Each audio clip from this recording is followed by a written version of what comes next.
Alrighty guys, so we're here in Sudbury, Ontario. Good old Sudbury, nickel capital of the world. We were in White River there, and in White River we saw the end of the line for the Via Rail. White River to Sudbury. So when we were in White River, it was Monday, Wednesday, and Friday. The train ran out of White River to Sudbury. We saw on the schedule there. So if you were in White River, you would have taken the train and you'd end up in Sudbury. Or if you're in Sudbury, you'd end up in White River, right? But that's how you get up there, guys, without a car. I don't really know what you do in White River once you got there, because you kind of need a car for that.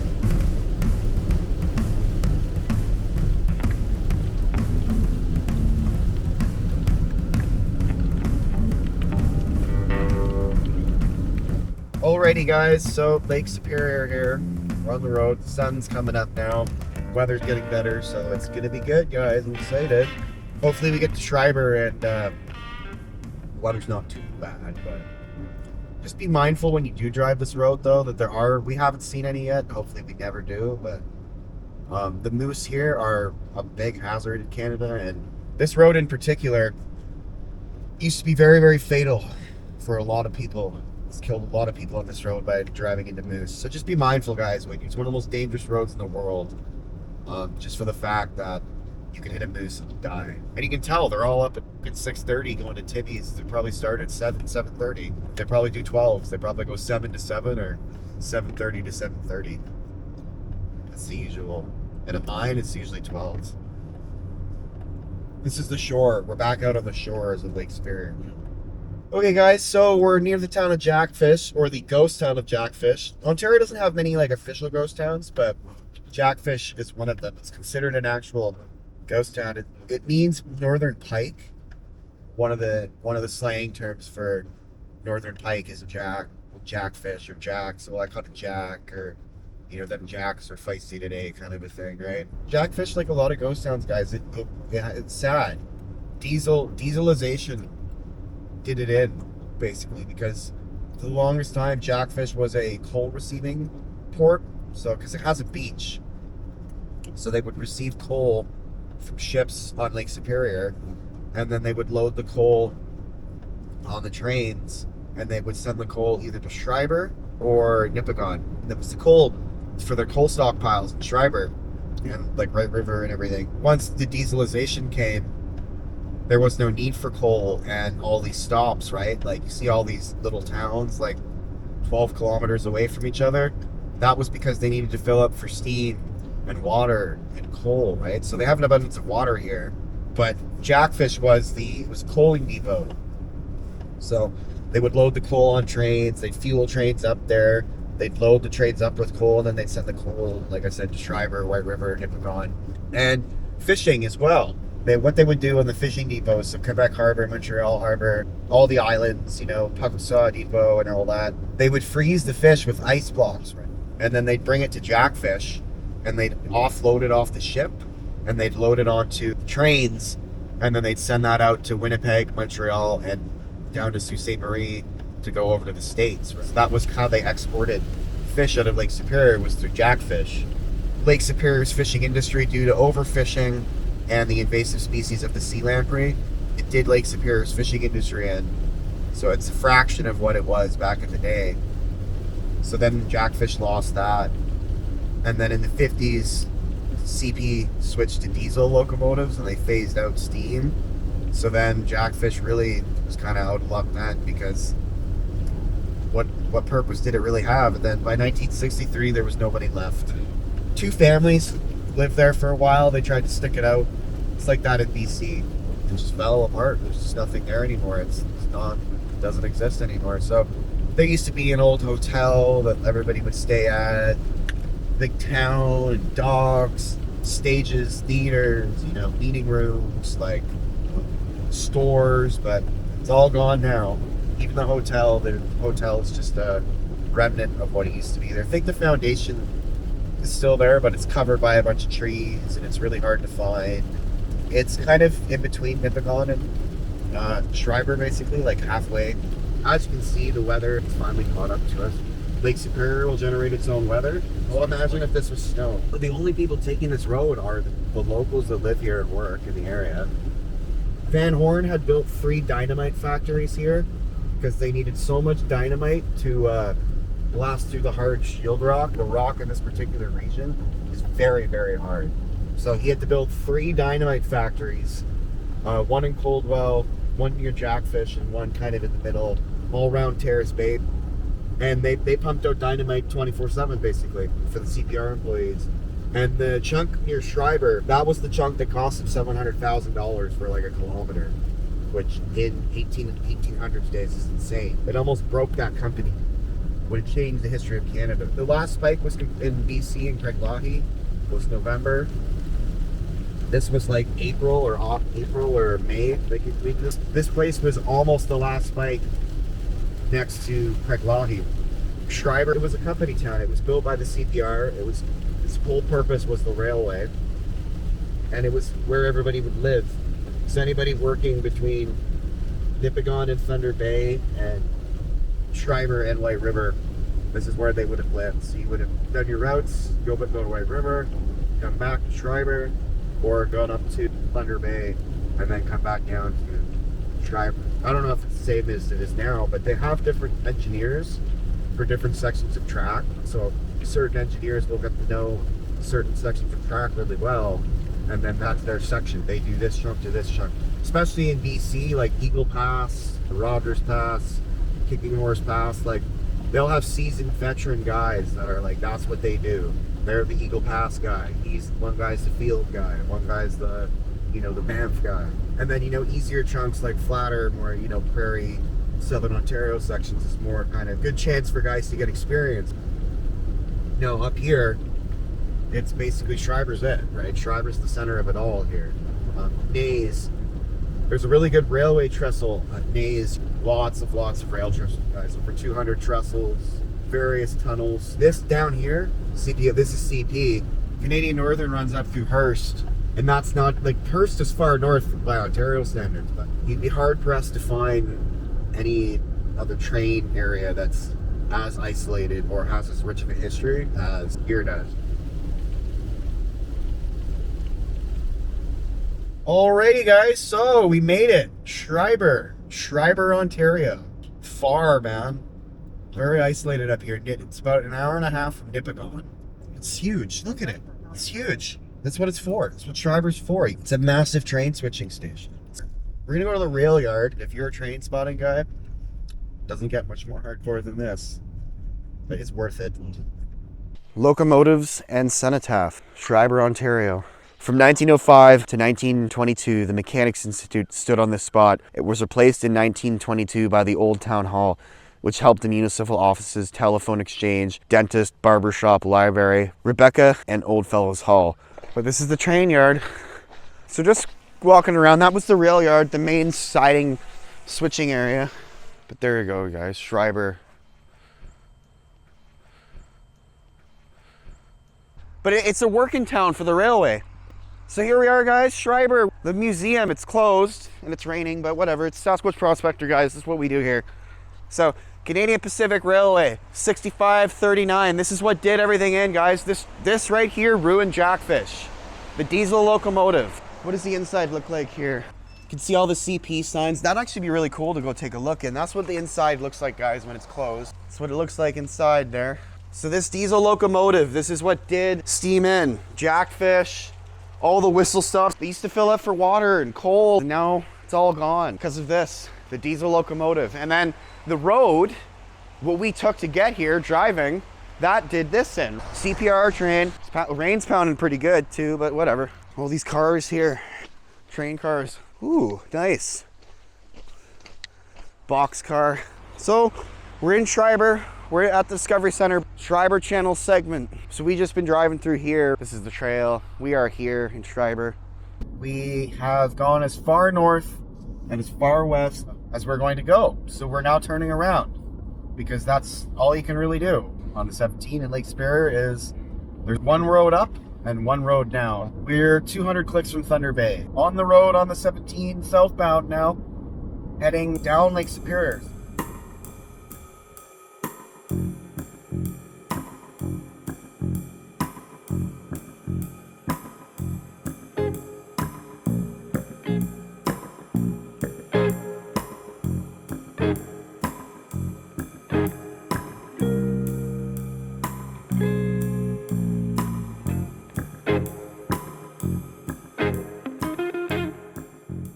This is cool because this is all about volcanoes and like Wells Gray. It's kind of like Ontario's Wells Gray here. So, volcanoes. Volcanoes were popular here 2.5 billion years ago. Well, all the exposed igneous rock in this area was formed deep inside the earth, far below those spewing volcanoes. Geologists call this bedrock, the Terrace Bay batholith. Since the formation of the batholith, the volcanoes and the upper layers of rock have gradually eroded away. In recent geologic time, end of the Ice Age, the bedrock was uplifted as the heavy glaciers melted. The falls and gorge have probably changed very little over the last 10,000 years. Work began in 1946 on the construction of a major dam and generating station near here to provide power for the future Newtown and pulp mill. To ensure an adequate supply of water, the north end of the long lake was dammed and water was diverted south. The project took some 5 million hours of labor, enlarged the small lake to 500 times its original size, and relocated Highway 17 for several kilometers. A network of access roads were built and 25 buildings erected for staff housing, including a hospital, administration offices, a pump house, machine shops, and even laundry. Years later, hydroelectric power still plays an important role in the community of Terrace Bay. In 1989, Kimberly-Clark Mill stopped its log drive operations and consequently no longer floated pulpwood from its timber limit downstream to the mill. The decision marks the beginning of a new era. Logging has been an important industry in the area for more than 60 years. Before hydro development, pulp logs were driven over the falls and rafted from the mouth of the river to Slate Islands for the shipment to the American mill. The Hayes Lake Control Dam, located 3 kilometers upstream from here, creates a reservoir by diverting water away. Excess water goes down the original waterway. The control dam, a concrete structure, is 317 meters long and up to 33.5 meters high and contains 3 remotely controlled gates. Water enters the structure and moves through an underground tunnel to the generating station. The tunnel is about 1,067 meters long. It was built through solid rock and runs under the Trans-Canada Highway. En route to the generating station, water in the tunnel flows past the surge tank tower. The tower, which rises high above Lake Superior, is like a shock absorber. It moderates sudden changes in water flow and prevents damage to the generating units. Water rushes to 2 generating units dominating the interior of the concrete and steel generating station. Each unit consists of a turbine and generator. The turbine spins when hit by moving the water, and the generator converts the movement to electricity. The station was constructed between 1945 and 1948 to meet the electricity demands from industrial expansion in the area. The engineering aspects of the hydro development were interesting because the dam and intake structure and generating station were all widely separated geographically. Hydroelectric power is a timeless renewable resource that has fueled Ontario's economic growth since the beginning of the 20th century. It has a long history in Northwest Ontario, and future potential of hydroelectric power can be attributed to its low production costs, reliability, flexibility, and resilience on water. The renewable resource hydroelectric power is also a clean source of electricity, producing virtually no emissions and contributing to smog or climate change. The 2-unit station can produce 45 megawatts of electricity, which is enough to power 45,000 homes. It has been operating since 1948. As demand for electricity rises and falls throughout the day, operators stationed many kilometers away open and close dams and start and stop the generating units as needed. See all that rock, right? Vulcanized rock cutting through like it did at Wells Gray, guys. So it'd be very similar to Wells Gray, where you have volcanic rock deposits, right? The batholith, and then the erosion of the water creates the gorge. Water pouring down. This is the control dam discharge. So it'll end up out in Lake Superior. This is the gorge, guys.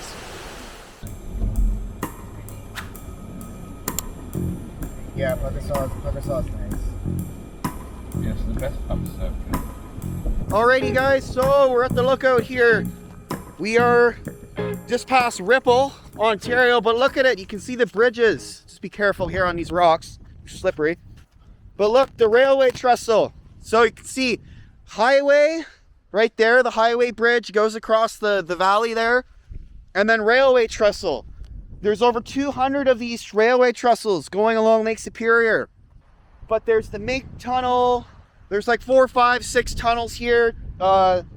Various trestle bridges. And it snakes all the way along Lake Superior, guys. So all the way up from Sault Ste. Marie all the way to Thunder Bay. It snakes all the way up, all the way through all these switchbacks, coves, shorelines, all the way up Lake Superior. This particular chunk, the Schreiber chunk, Marathon, Schreiber, kind of that area, it was the worst part for them, guys. It was presented the most challenges. And the power lines, that's coming from the generating station. So Long Lac, Ontario, The reason that lake is so big in Long Lac, Ontario is because of the dams. They've got the control dam, the flood control dam, as well as the power generation dam. So if you followed that lake, you'd end up in Long Lac, Ontario, right on the 11. So it's all linked, guys. Everything's linked together here. This is the main thing here for CP, guys. It was the only way across the country at the time. And you can see this is the shield rock, right? We're on shield right now.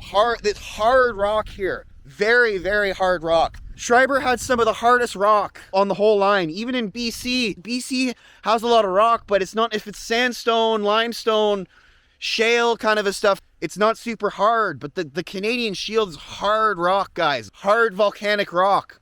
Lots of feldspar, lots of quartz, barrack gold, prospecting all through here, guys. Copper, silver, gold, uranium.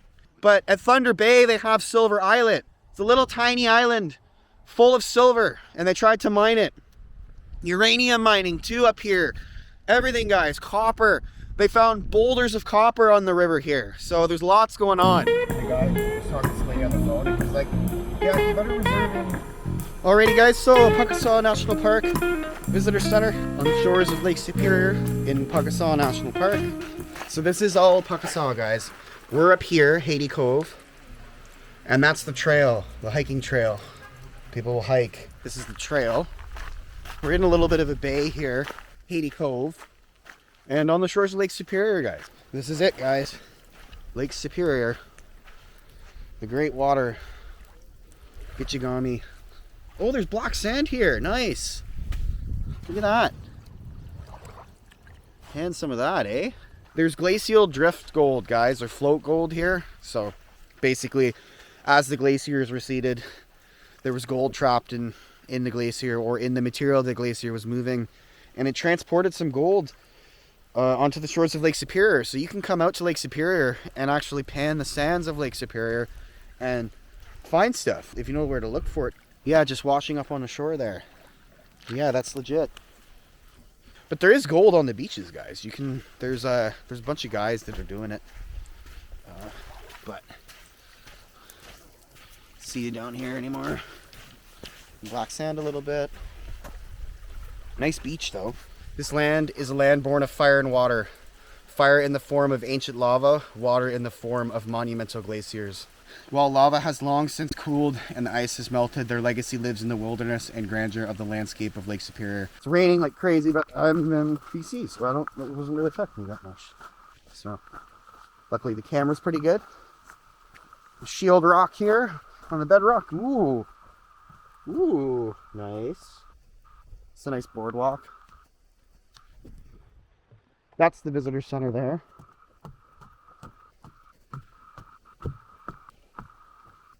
Go through the forest here. Whoa, that is a lot of water. Trail's flooded.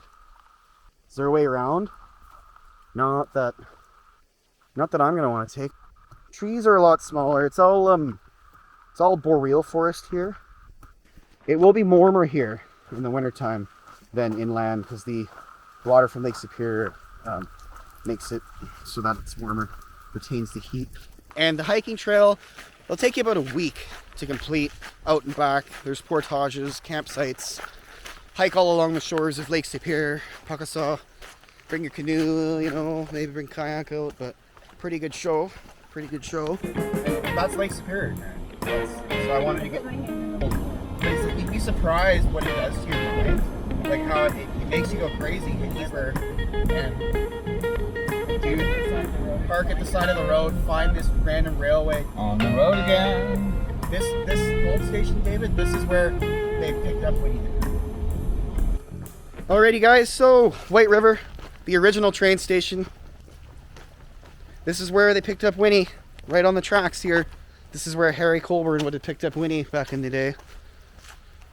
White River. And then they got the CPR caboose down there, the old rail signal sign on the crossing. CP rail yard in White River. You can see the VIA station. So the VIA train comes in here, and then this is the Solly sidings. This is all CP rail yard here. But this is just the end of the line for VIA, as far as it'll go. White River, VIA rail.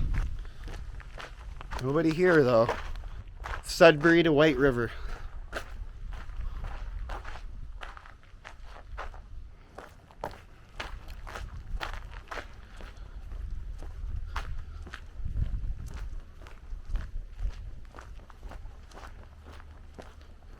So yeah, the CP main line, the Cross Canada line, comes through here.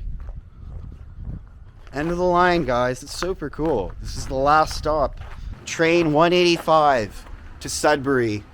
Wednesday, Friday, Sunday. Departs 9 a.m. from White River, Ontario, via rail. Oh, there's a payphone. They don't have these anymore. That's awesome. A Bell payphone. It doesn't work though, does it? Nah. Well, it's a card payphone actually. Wow, look at that. It probably might work. I'm not testing it, but yeah. Canadian Pacific Railway Station Railway Heritage. White River came about when the federal government of Prime Minister Sir John A. Macdonald decided to build a national railway across Canada to British Columbia. When they started building the railway, they set up communities along the right-of-way, which included stations in some form or another. There were many different stations for different uses. White River was chosen as the district headquarters. Originally, the town site and railway station was to be built 5 miles east of where White River is now, which was a swamp. When the Vice President of Canadian Pacific, William Cornelius Van Horn, authorized relocation to Snowbank, which is now present town of White River, it was a valley and water would be provided from the Pukaskwa Lake, which would be gravity fed to the town site. The original station was built in 1885-1886 on the north side of the tracks, across from the Hudson's Bay Trading Post. In its heyday, there were 4 transcontinental passenger trains going west and 4 going east each day. In 1958, diesel engines took over the steam engines, so the coaling facilities were no longer needed. These buildings and chutes were torn down and fuel facilities were installed. As the Trans-Canada Highway system was being built, air travel was becoming more prevalent and passenger trains started to be less of a preference for the traveling public. By the end of the 1960s, there was only 1 passenger train each way per day. During the mid-1970s, the passenger train service was cancelled, leaving only 1 service on the Northern Canadian National Line, which is 60 miles north of town. Although I must say, I could have no traffic.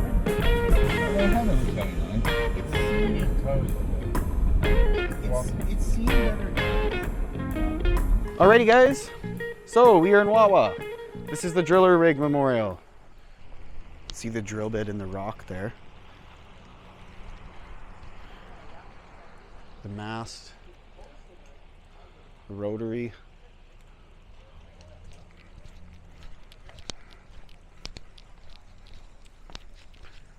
Just finished up at Wawa. Oh, something's going on up ahead there. OPP. But so we just finished up near Wawa. I went and had lunch in Wawa. That was nice. With the Mining Drilling Memorial. Wawa is a gold town. They mainly mined iron ore in Wawa. They had a lot of iron ore mining. The Helen mine was a big mine there. They mined iron ore for a long time, and they sold it to the Algoma steel mill, steel manufacturing. Like all mines, right? The source of it ran out, and then it just wasn't practical anymore. They closed the mine, and then they had a couple gold mines come and go. But it's had a rough time, Wawa. But they've got tourism going for them now. And there are some mining prospects in the area. Hopefully it'll be good for them eventually. So we're southbound on the 17 now, heading towards Sault Ste. Marie. And then we'll be finishing up in Sudbury today. We're at the Aloma Bay Lookout, Lake Superior, the Great Water, or Gitchagumi as it's known. So incredible. The shield rock. Nice little pathway down there. So this is the Canadian Shield, guys. Old rock, man. Highway 17, guys. Highway 17 on the Trans-Canada Highway here. Lake Superior.